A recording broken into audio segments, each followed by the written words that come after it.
Új lenyomatok az asztalon. Richard Warwickot holtan találtuk. Maga lőtte le?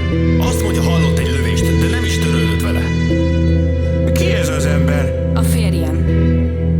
Jó lenne tudni, hogy mit keres itt. Betolakodott egy olyan házba, ahol gyilkosság történt. Nem olyan ember, akiben megbíznék. Mire volt jó neki egy fegyver ebben a ködben? Egyszerűen ez volt a szokása. Csak egy megoldás volt a problémáinkra. McGregor. McGregor! Richardot lelőtték. Meghalt. Mi folyik ebbe a házba? Itt járt tegnap este Ferőrőrnagy. 10-11 magasságában. Ellen Angel? Nagyon oda van magukért.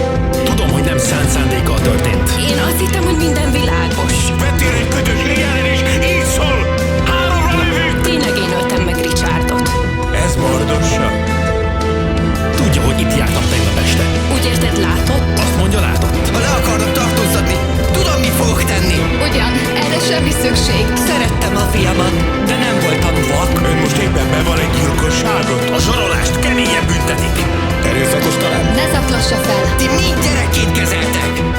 Annyira lehangoló. Mit akar ezzel Helen? Nem mondja, hogy az igazság iránti vágy vezérelte. Add ide azt a fegyvert. Az ördögbe! Richard egy kegyetlen állat volt, és én gyűlöltem.